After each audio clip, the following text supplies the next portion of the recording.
नमस्कार आणि आमच्या South India road trip by कारच्या शेवटच्या ब्लॉगमध्ये तुमचं पुन्हा एकदा मनापासून स्वागत.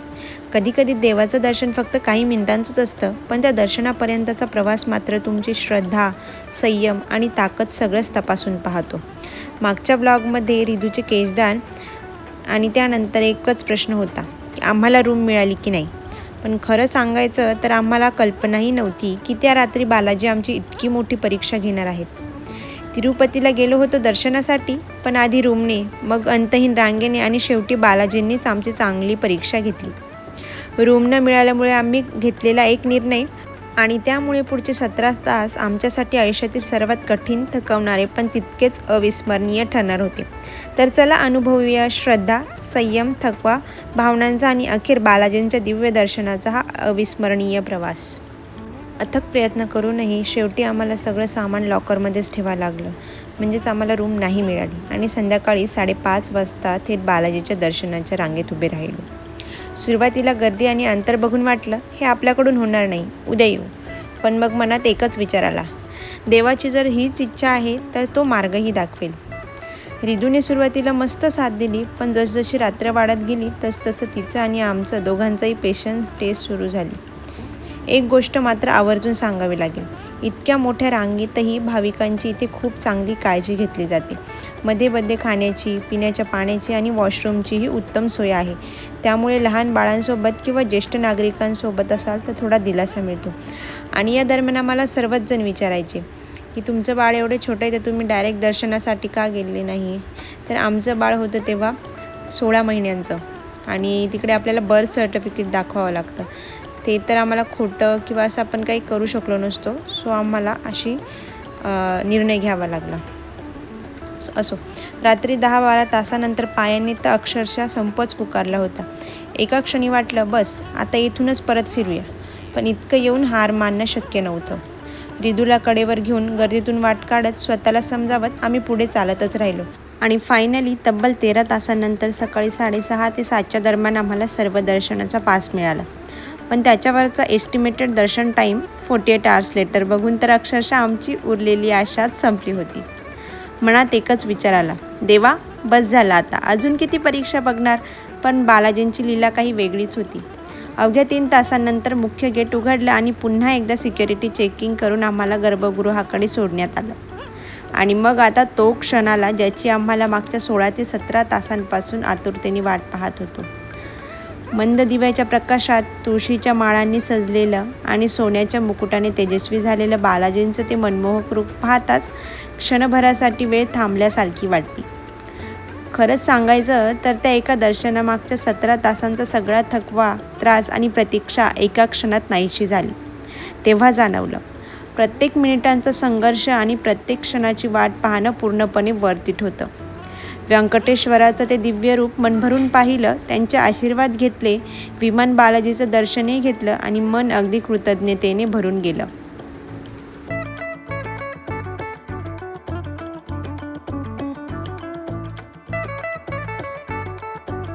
दर्शन झाल्यानंतर रिदू मात्र रडायला लागली होती. त्यामुळे आम्ही लवकर मंदिरातून बाहेर पडलो, लाडूचा प्रसाद घेतला आणि अन्नप्रसाद घेत आम्ही पुन्हा आमच्या रूमकडे परतलो. मनात समाधान, डोळ्यात आठवणी आणि हृदयात बालाजींचा आशीर्वाद घेऊन. गेल्यानंतर आराम केला आणि निघालो आम्ही आमच्या पुढच्या दिशेने. कार पॅक करतोय. इकडे कार पार्किंग होती, पेड पार्किंग, विकास समथिंग आणि सी अर्चंपू बेबी. आणि हे बघताय चाफ्याचं केवढं मोठं झाड आहे. खरंच यार मी प्रेमात पडले, इतका छान सुगंध येत होता ना त्याचा.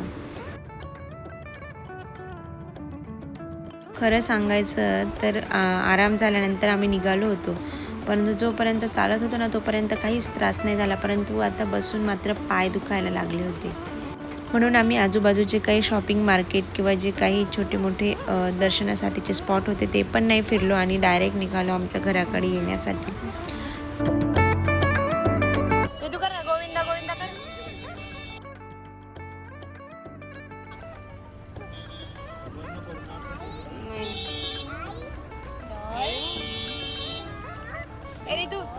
रिदू तुझे केस कुठे गेले? केश बालाजीला दिले. बालाजीला कुठे गेले? बालाजीने घेतले. कोणी घेतलंय? बालाजी गोविंदा. हिचे केस काढले ना, म्हणून आता ती तिच्या डॉलचे पण काढते केस. हे बघा, ऑलरेडी हाफ ऑफ डन. नाव सम म्हणून रिमेनिंग. तू तुझ्या डॉलला टकली करते, टकली बावली. आमच्या ह्या अनुभवावरून मी तुम्हाला काही गोष्टी सांगू इच्छिते. तिरुपतीला जाण्याआधीच रूम बुक करून ठेवा, विशेषतः सॅटर्डे, संडे आणि सुट्ट्यांच्या दिवशी. आणि एरवी केलं तरी चांगलेच आहे. सर्व दर्शनासाठी अनेक तास लागू शकतात, त्यामुळे वेळ आणि संयम दोन्हीही सोबत ठेवा. रांगेमध्ये पिण्याच्या पाण्याची, खाण्याची आणि वॉशरूमची चांगली व्यवस्था आहे, त्यामुळे टेन्शन घेण्याची गरज नाही. लहान बाळ किंवा ज्येष्ठ नागरिक सोबत असतील तर दूध, स्नॅक्स, औषधं आणि जास्तीचे कपडे नक्कीच कॅरी करा. आधार कार्ड नक्कीच सोबत असू द्या. सामान व्यवस्थित ठेवण्यासाठी तिकडे लॉकर सुविधा आहे, त्यामुळे डोंट वरी. आरामदायी कपडे आणि चप्पल्स चांगले वापरा, कारण खूप चालावे लागते आणि उभे राहावे लागू शकते आमच्यासारखे. मंदिरात मोबाईल, कॅमेरा आणि काही इलेक्ट्रॉनिक वस्तूंना परवानगी नाही आहे. सो जेव्हा आपण सर्व दर्शनचा पास मिळतो ना, तिथेच आपण आपले बॅग्स आणि मोबाईल जमा करतो. सो मध्ये गर्भगृहात मोबाईल नेण्यास परवानगी नाही आहे. मेन म्हणजे मंदिराचे नियम पाळा आणि आजूबाजूचा परिसर स्वच्छ ठेवा. आणि सर्वात महत्त्वाचे, श्रद्धा, संयम सोबत असू द्या, कारण दर्शनासाठी किती वेळ लागला तरी बालाजींचे ते दिव्य दर्शन प्रत्येक क्षण सार्थ करून जाते.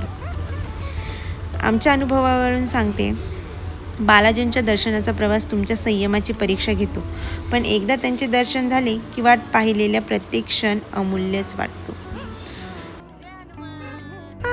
जय हनुमान. हे बघा असं जय हनुमान कर. बजरंग बली की. Good girl.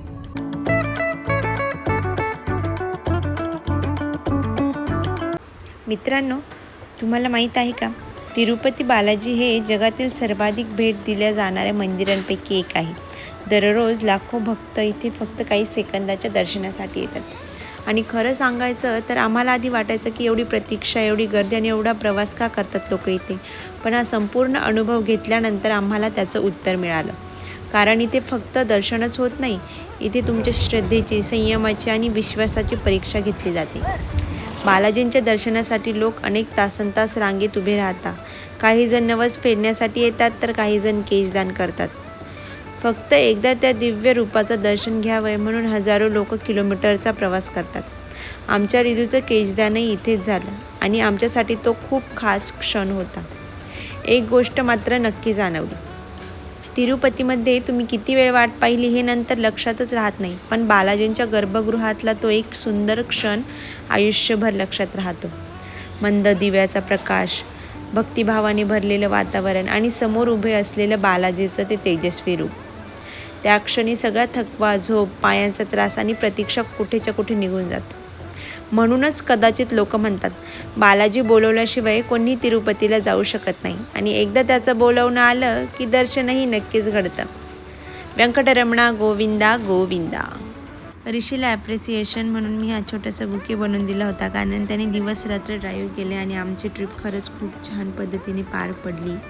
इथे आम्ही आमच्या फ्रेंड्सचे प्रॉपर्टी अपडेट पाहिले आणि मग फायनली अनेक सुंदर आठवणी, अनुभव आणि बालाजींचे आशीर्वाद घेऊन आम्ही आमच्या घरी पोहोचलो. घरी पोहोचल्यावर सर्वात आधी भेट झाली आमच्या शॅडो बेबीची. 4-5 दिवस तो आमच्यापासून दूर होता, त्यामुळे त्यालाही आम्हाला बघताच आनंद झाला. आणखी एक छोटी गोष्ट म्हणजे शैनी आणि तनिषने त्यांच्या कुवेतवरनं रिदूसाठी काही गिफ्ट्स आणलेले होते आणि काही ड्रेसही, त्यामुळे तीही खूप खुश होती. थँक्यू दीदी, दादा अँड तनिष, शैनी. अशा प्रकारे आमच्या या अविस्मरणीय प्रवासाचा शेवट झाला. तिरुपती बालाजी, पद्मावती अम्मवरू, अरुणाचलम महादेव, गणपती बाप्पा यांच्या दर्शनाने मन अगदी कृतज्ञतेने भरून गेलं. या प्रवासाने आम्हाला खूप काही शिकवलं. श्रद्धा, संयम, विश्वास आणि प्रत्येक क्षण मनापासून जगण्याची कला शिकवली. तर चला, पुन्हा भेटूया एका नवीन प्रवासात, नवीन ठिकाणी आणि नव्या गोष्टीसोबत. आणि हो, हा व्लॉग इथपर्यंत पाहिला त्याच्यासाठी खूप खूप आभार. तोपर्यंत मस्त रहा, खात रहा, आनंदी रहा आणि फिरत रहा. जय बालाजी, जय महादेव, गणपती बाप्पा मोरया.